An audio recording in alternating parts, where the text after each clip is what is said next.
Hi everyone, from me, Brent Graham. It's Thursday night, 9 o'clock. We're back to our regular slot, and we're here to talk rugby, URC rugby in particular. It's the round 4 betting preview. Well, let me introduce you to my guest. You can see him on the picture there. He's to the right of me on the screen, and it's Gavin Cohen, aka Oraclepedia, Oracle Rugby, whatever you want to call him. Gav, great to have you back on the show, mate. It was good chatting to you during the World Cup. And we're moving on now into other forms of rugby, but I guess you still fondly recall the World Cup. I do, Brent. How's it, everybody? I did okay in the World Cup. I'd say I came out in front, but it wasn't by much. I think 2019 was far better than this particular tournament. You know, South Africa were just over 3-1 to start the tournament, and you could have got that price before the quarterfinals. So there wasn't a lot of gain there. I also backed Mani Lebok, thinking it was going to be a Andre Pollard of 2019. Wasted my money there. Just South Africa winning by 1 point in the last three games was enough to win. I lost on the minus of the game against England, and I didn't look at the weather. So schoolboy error. I know a lot of you points players will always look at the weather, and I didn't even bother looking, and so I lost out on that game. The final game, I took them on the board. I did take a little bit of minus. I think I took -7 and -8. Thought they might run away with it, but not run away with it, but win by 10 or 12 points. Didn't happen. So, I lost on most of the games. One on the outright. A couple of the big games, I did win money and finished slightly in front. I've still got a couple of doubles going into the South Africa Proteas cricket team. But, after watching that game on Sunday against India, I got a bit disappointed that we didn't even play. I mean, we look at the partnerships. I don't know if you watched the game today, but there was Sri Lanka were 101 for 5 or 101 for 4, something like that. They ended up getting 180. But more importantly, they were 114 for 8. So they'd lost 3 or 4 wickets in 10 runs. And then they suddenly get the biggest partnership of the game, comes in for the 10th wicket. And we all saw that Maxwell outbreak of sheer brilliance. Australia 91 for 7 against Afghanistan. Most sites not even offering a price on Afghanistan. I backed them at 5-1 before the game, and I didn't cover. I must be honest, I watched that game in absolute awe. I did my money. It wasn't a lot because I'd backed them at 5-1, but as Australia's price came down 14-1, 10-1, 8-1, 7, I didn't bother taking it because I thought no one gets 200 runs for 3 wickets down. And this side gets a 200 run partnership, and he scores 170 of them. And then we saw the little Pakistani video. I don't know if you saw it, the TikTok one, like hitting the ball with his stick and his foot. And, he didn't even move. I mean, Maxwell was not even moving his feet. He couldn't run.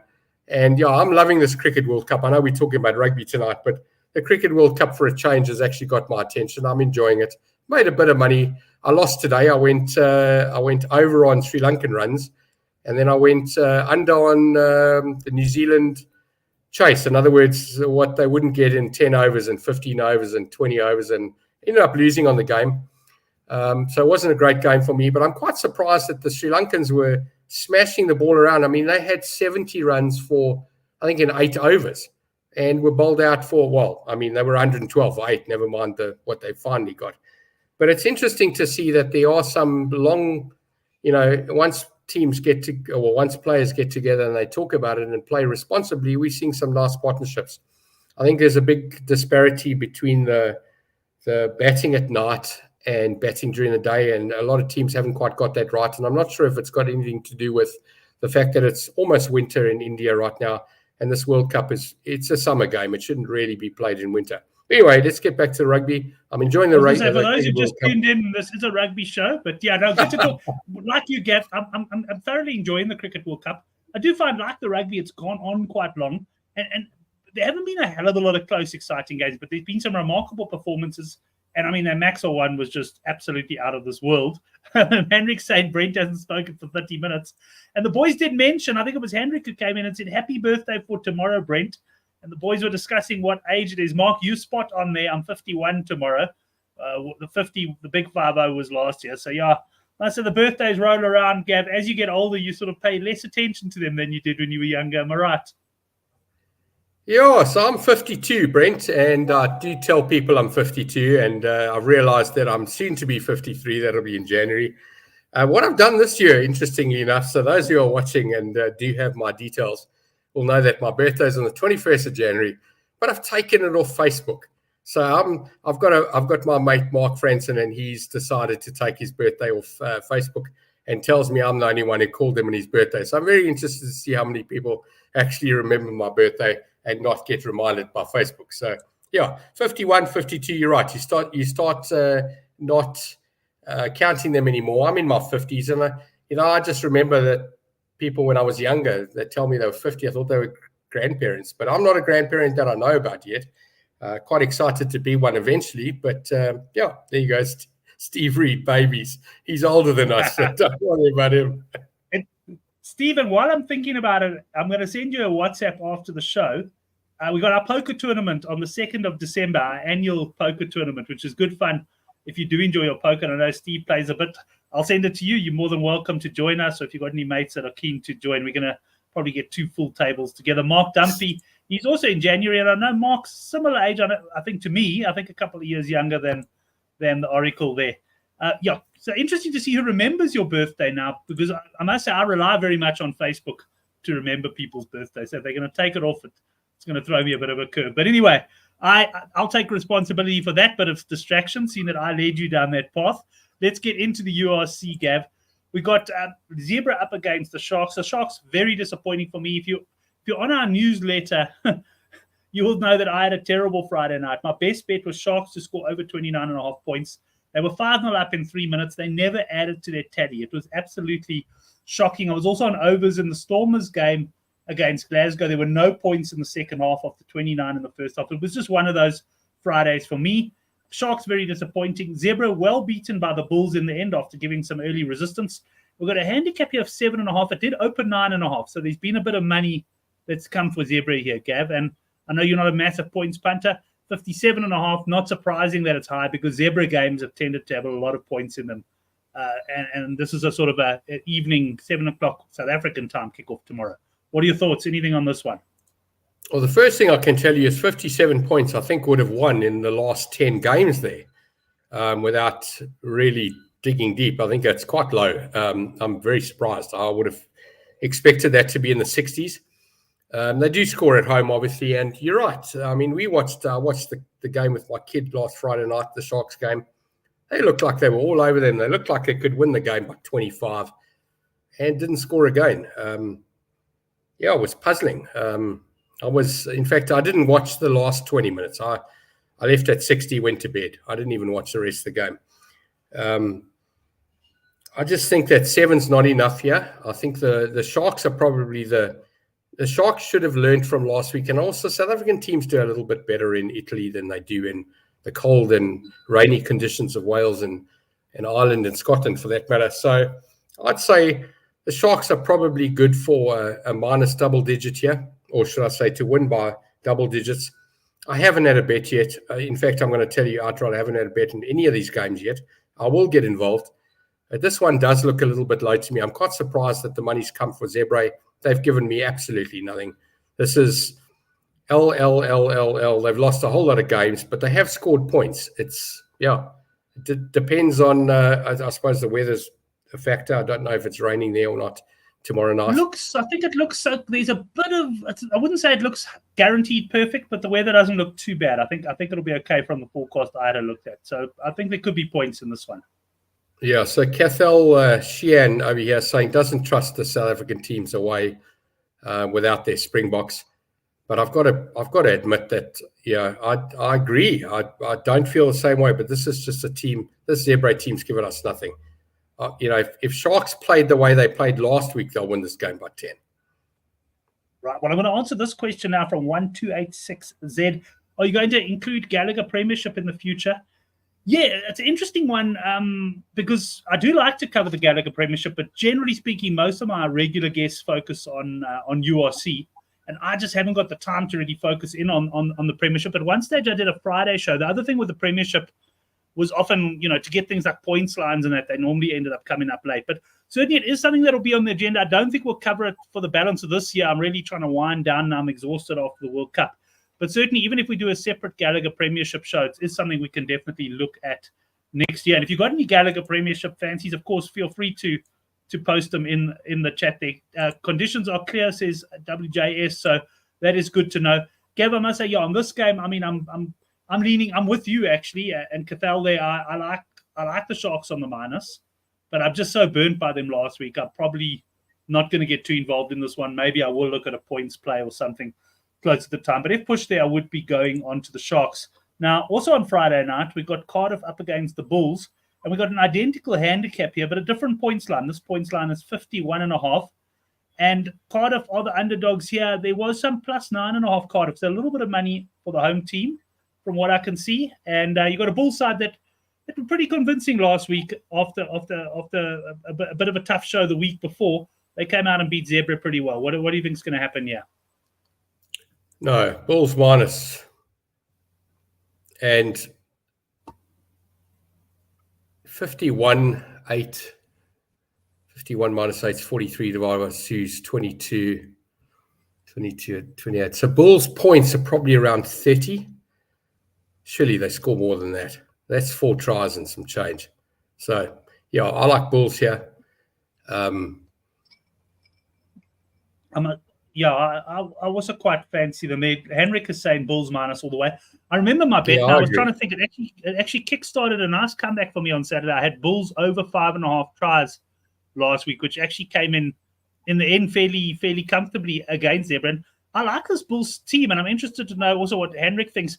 To me, they picked a hell of a strong bench here. So this is the sort of game where I would possibly see the Bulls pulling clear in the second half. So we're in agreement there on the minus. Anything to add on that? Brent, this is an opportunity for teams like the Bulls to get rare away points at a cheap cost, because they're not lined up with internationals in these teams. I mean, I could be wrong. Cardiff could have a couple of. I haven't looked at the team sheets, but excuse me, it's unlikely that they've got a full strength team. And these are games that they need to win. I'm very surprised we haven't had games in South Africa yet in this, these rounds after the World Cup, because that's, potentially even bigger points for us. But for South African teams to go over there and play weakened teams is, it's gold. And whoever's coaching the Bulls at the moment, I don't know who that is. Whoever's coaching the Bulls at the moment is obviously thinking of that and going out there and grabbing them, because they'll get all 5 points here. Yeah, Cathal has made the point earlier about not trusting South African teams at the internationals. And I tend to agree with you there. But the funny thing about the Bulls, they actually had very few internationals in the side. But yet, if you look at their team, they've got a lot of guys I reckon will be knocking on the Springbok door fairly soon. So going for the Bulls, Peter Paul having a bit of a chuckle that you haven't looked at the teams. Gavin's never been a team's man. I remember that.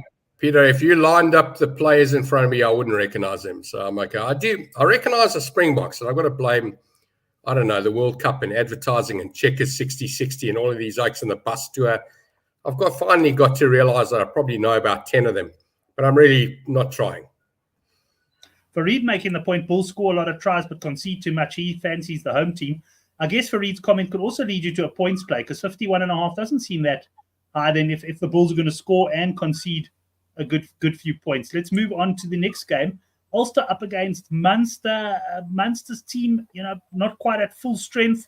You got an Ulster team here that beat the Bulls by 7 points when they hosted them 2 weeks ago. They're minus 3.5 in this Irish derby. Points line very low here, Gav, 43.5.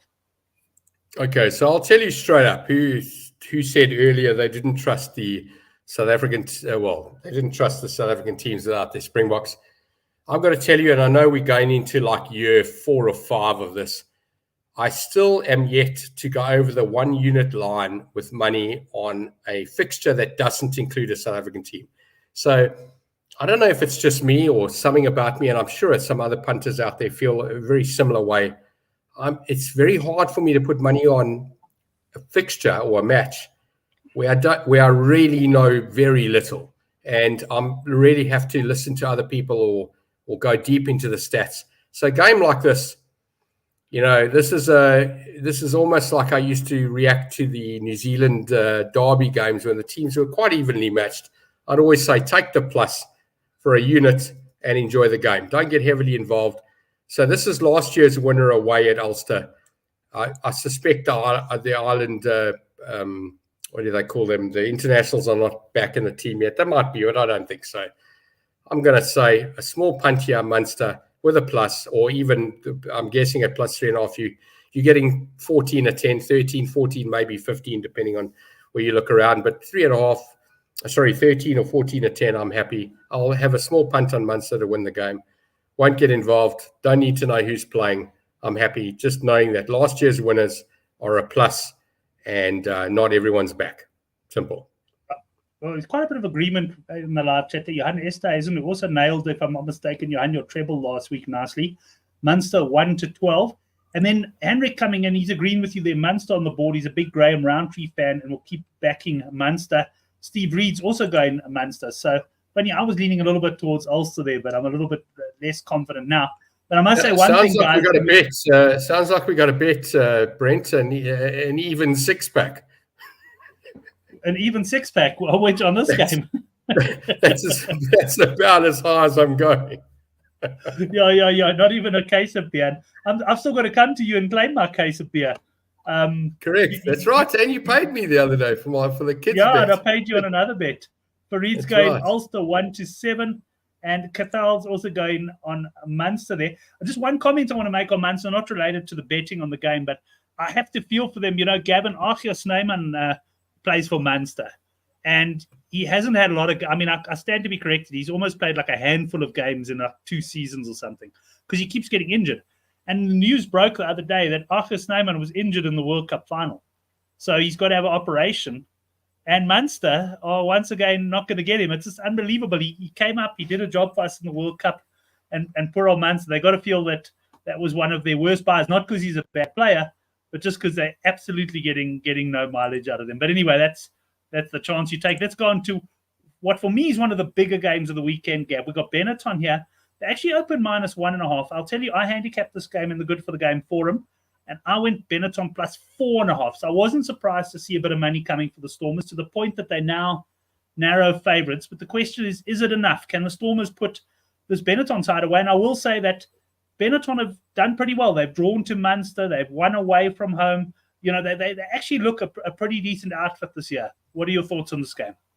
Yeah, so at home they're not bad, but I'm actually just going to focus everything on last week's game. I think they were extremely lucky to hold the Lions out for a win. And I know there's a little bit of bias there because it is my Lions team. But I was impressed with the Lions. I mean, that's 2 pluses in 2 weeks for the Lions. They at times look like they could win the game in both of the fixtures. And at times they look like they were going to get thumped. They made so many stupid mistakes. So, yeah, I think that the Lions have bullied them up and softened them up for the Stormers, and the Stormers will scrape home here. I don't think this is a big win. So the guys that are calling 1-7s and 1-12s, I think you can go for a narrow Stormers win here. I think a scraper. I think they win the game. I wouldn't necessarily take -1.5 because they could win by 1. We've seen that. I'm going to say you take your 1-5 or 1-7 or 1-12, and Stormers will scrape this. I can't see them winning by a lot. They would be or should be quite dejected after their last performance. So I think this is just a win, and they're probably going home after this. I think they are. I don't think I'm wrong. Well, I can tell you lots of guys in the live chat are going for the Stormers, and there's a good chance this game could feature in my best bet tomorrow. So if you're not on the newsletter, there is a link in the description box below. Get that. I'm not going to boast or brag after last week's actions, but we've had some nice acres that have hit in recent weeks. I do like the Stormers here. It's just a question of whether they're going to be my best bet, and if they are, whether I'm going to be looking at points or straight up. Benetton good at home, says Henrik, but this surely is a game the Stormers must target. And Benetton struggled, says 2M Systems, with a very loose Lions team. Our Lions, I've been on them the last 2 weeks to win against Edinburgh and Benetton, and both times at nice prices, and both times they've unfortunately fallen just short for me. Let's move on to the next game. It does feature Gavin Cohen's Lions side. We've got the Scarlets, who were absolutely hopeless in South Africa. They went back of course, last week. They're now -8.5 against the Lions. And I don't know, Gav, the thing that worries me a bit about the Lions is they have put in 2 pretty good performances, but they've come up short. Can they keep on improving? Can they keep on putting that, or is this actually going to be the game where they may be a bit flat and end up fading? There's enough players in that pack to, or not in the pack, sorry, in the squad to remember how they played last year and got those. I think they got 3 wins in the end in that little mini tour that they had. I know they have 2 or 3 of them, but there was this one stretch. I think last week's game, I'm looking at what Henrik's written on the board, and he's probably going to be horrified to hear that I'm agreeing with him. But he does know that 97% of that is because I am actually a Lions fan and expect them to stay within the plus. Yeah. So for all of those viewers looking for non-biased reactions with regards to Lions, in this case, I'm going to say I'm very close to 100% biased. I do believe that they've got to have come up with it. They've got a history of, or a recent history, and I'm talking about last season, obviously, having a great run overseas.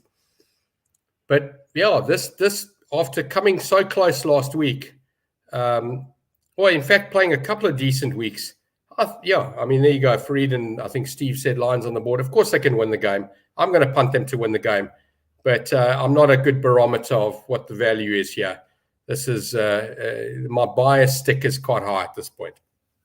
Well, I must say, Gav, I always say I give a lot of credit to the Lions for putting Oracle Rugby on the map, because when you started your videos, and you were obviously going for Lions, but it happened to coincide with an incredible. I think it was the year the Lions lost in the final to the Crusaders. So yeah, it was a three finals in a row run, correct? Yeah, you were picking the Lions week in and week out, and I mean your videos were just getting more and more popular. And so the Lions have done you pretty well over the years. Johan also reckons Lions should take it. So we do have a lot of support there for the Lions in that game. Let's go to a game where I know Gavin is focusing most of his attention this weekend.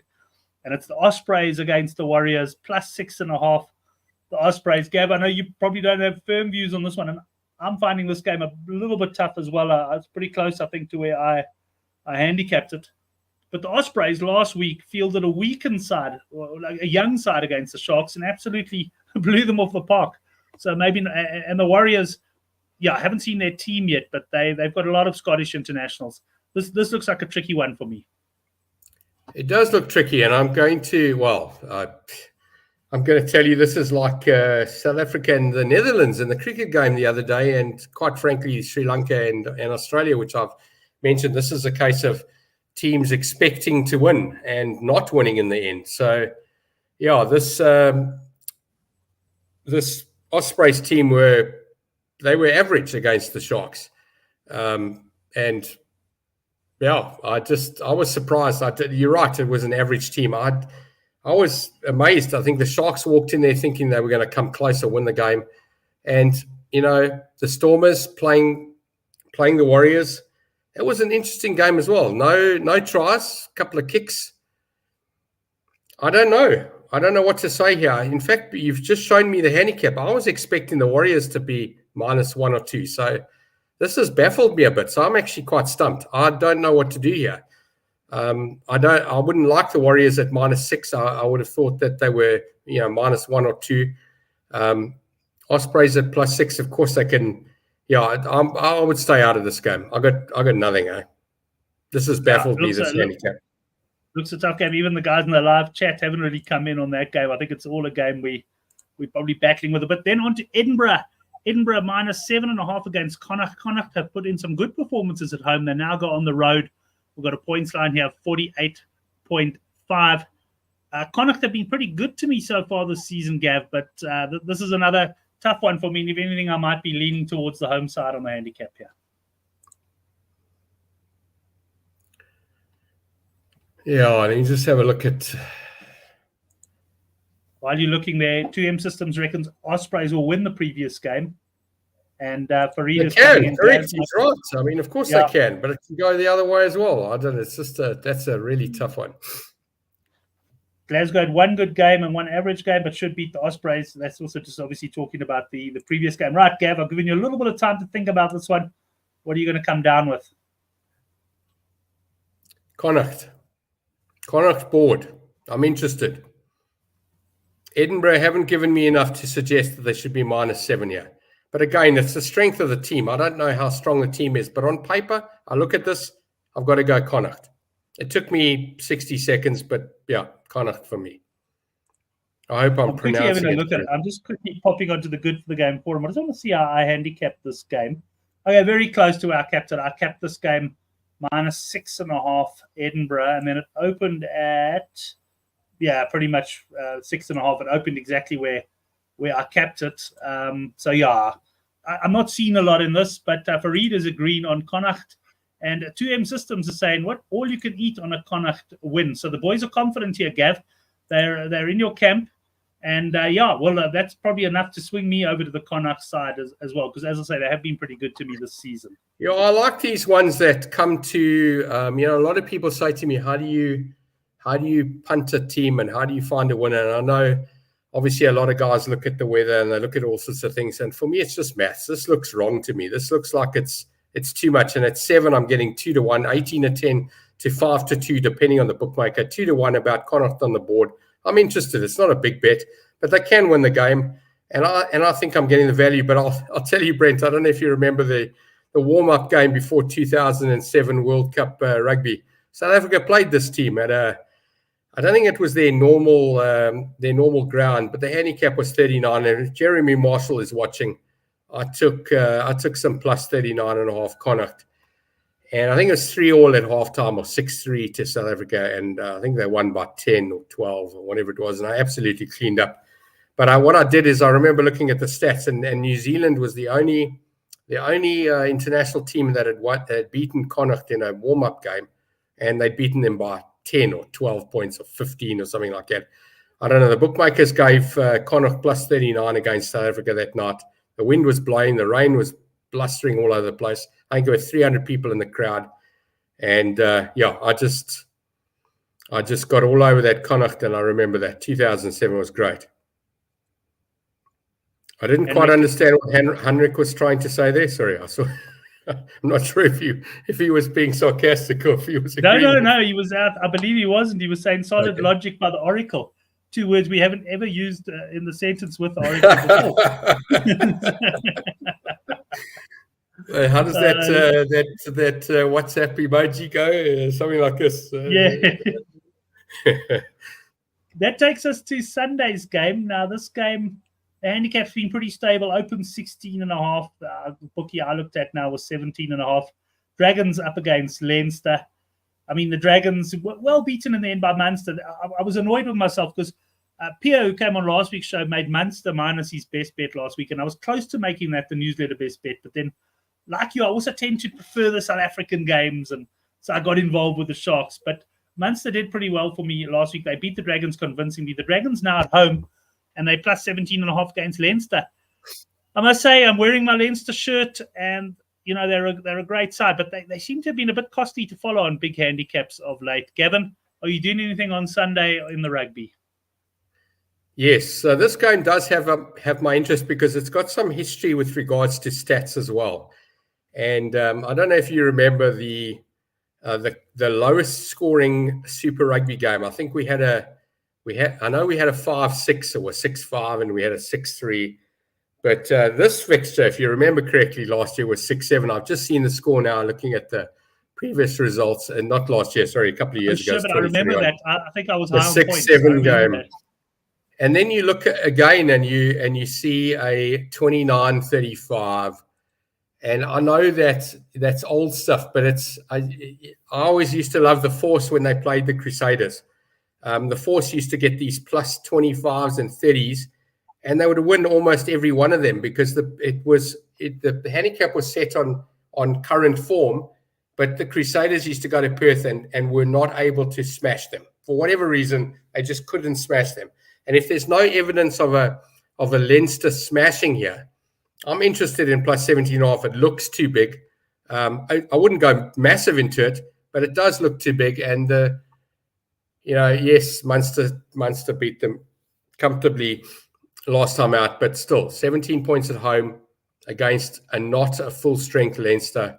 I'm okay. I'll take the +17 here. Small bet, but I will take it. It's good enough for me. the plus there. I must say I'm leaning towards a minus, but also very, very nervously. Farid did say he reckons Leinster by 30 plus. I'm just looking at I'm looking a bit disheveled there. And I must tell you guys, I think I was talking to Gavin at the start of the show. I don't think I mentioned it on M. Half an hour before the show, my power came back for the first time in 49 hours. So I'm finally going to have some hot water tomorrow morning and stuff like that. But what a run it's been here in South Africa. Right, Gav, we're going to move on to the best. Sorry, just now. one more thing, Brent. Just again, mathematically here. The total points are 51. You minus the 17, you get to 33, which means the home team should get 16 and Leinster should get 33. I don't think they've beaten 33 too often lately. There's a 36 here, there's a 34. I think if you're going for the minus here, you're going on a roller coaster. You're going to find at Disney, Paris Disney or French Disney or whatever they call it. I think you're on for a roller coaster. Minus 17, Sunday afternoon. I think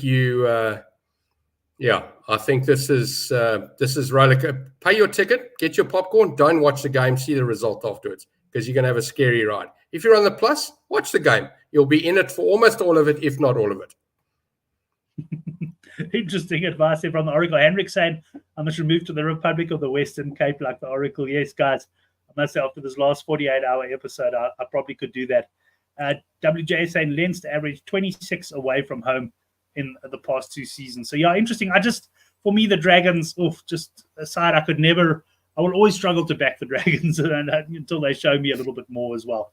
But let's move on to your best bet on the card, Gav, or your best bets of what we're discussing.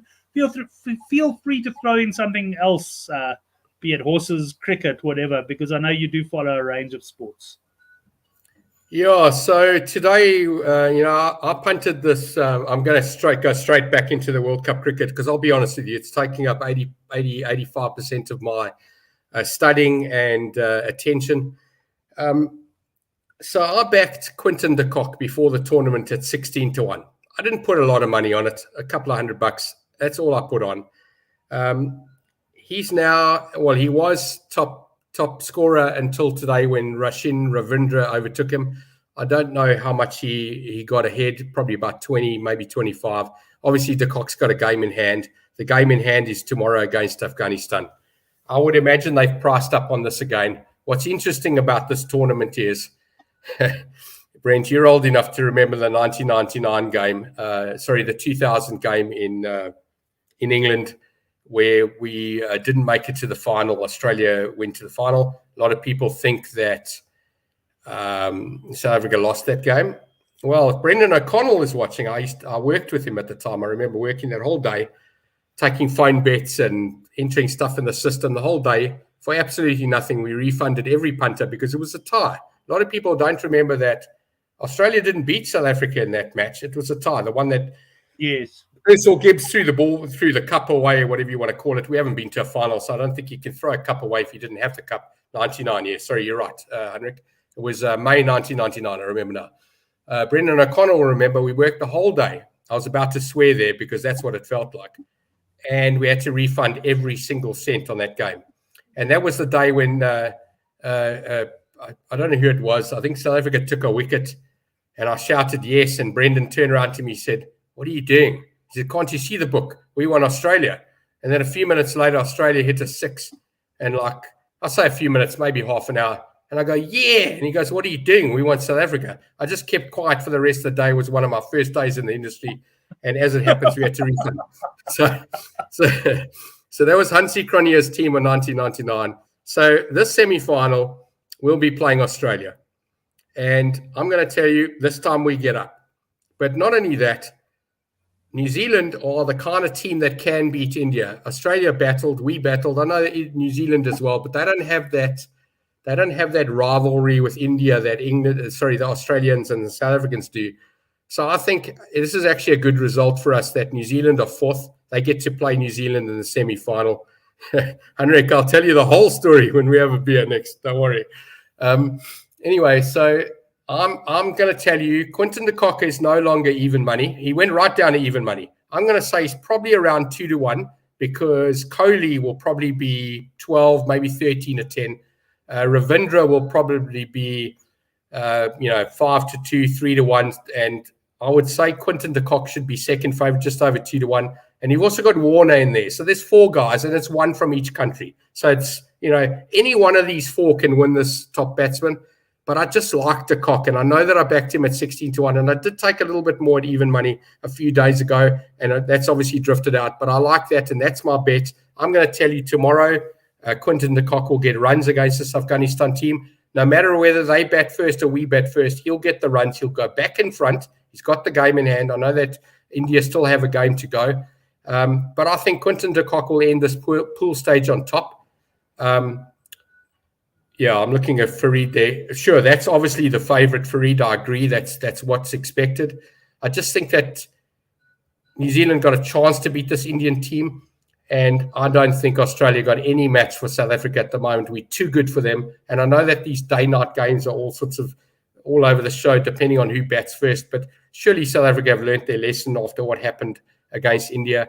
So yes, my bet, I'm going to tell you to punt it now, because next Sunday is the final result of this.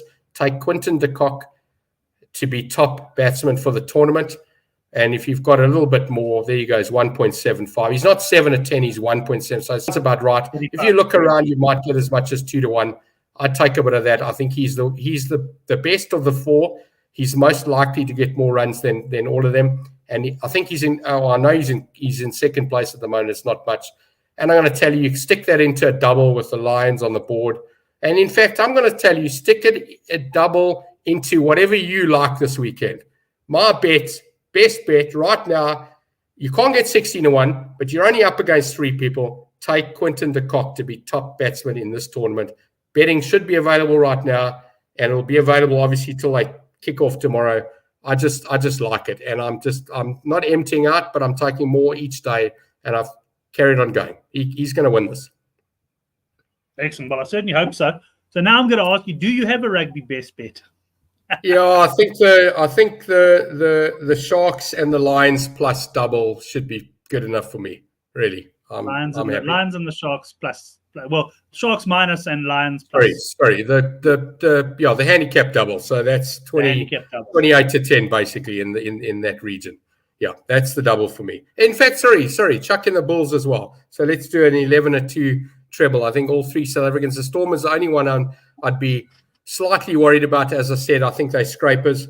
But there's nothing stopping all 4 South African teams winning their games this weekend. That might be a nice one that should work out close to a 10-1 or thereabouts. But I'd say the Sharks, the Bulls, and the Lions handicap multiple, best handicaps you can get. Remember, sometimes 8-10 is better than 9-10 if you're getting an extra number. So don't always try and get as close to 9-10 as you can. Rather take the number you're happy with and take the treble at the 3 numbers. I've always said that. If you're having a straight bet, then yes, price is massive. But when it comes to taking a double or treble in rugby, the number's probably more important than the price, because the price isn't going to be bad. It's just going to be slightly out. But sometimes that extra number or the extra 2 numbers makes a difference.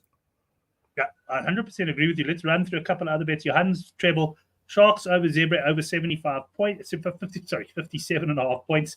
Stormers win, Lions plus 8.5. So I think we were all singing very much off the same hymn sheet there. And then Henrik says the Lions Connacht win double. Now that will be a nice price. That will be a nice price, the win double on the 2 of them. And anyway, gents, brings us to the end of the show. First of all, to the guys in the live chat, thanks for joining us. I'm sure all of you, like me, you're enjoying the URC, but it's kind of like we're a little bit punch drunk. I'm a little bit hungover still, if I can put it that way. That's right, Brent. We're on the roller coaster going down, and we'll start to go up again when the World Cup fever ends, and we'll start to realize this is all we got. And we might even tune into the South African Sevens in the second week of December and get excited. So who knows? Yes, we're all on the downhill swing right now, and some of us are on the way up. I haven't got on the way up yet. Excellent. Gavin, great chatting to you again, mate. We'll talk, no doubt, over the weekend as well. And, maybe we'll do a cricket show or something just before the cricket semi-final. Yes, listen, 100%, Brent. If we're doing, we can do a cricket show. If we're in the final, which I'm expecting us to be, we can do a proper show there and go through all the the different kinds of bets, because I've actually I've realized that there's quite a lot on offer in running as well as before the game with regards to cricket. And if you put your mind to it and you do a little bit of homework, you can make a lot of money here. A lot of them are mathematically algorithm-based prices. And if you put a bit of a human element into it and a punting brain to it, you can make some money, seriously. Excellent. Yeah, that's one thing. As long as there's always a human element, I'd say we've got a good chance of beating the algorithms. Gavin Cohen, thanks very much. Thanks, everybody. We'll see you next week, Thursday, 9 o'clock for the Handicap Rugby Chat That Matters.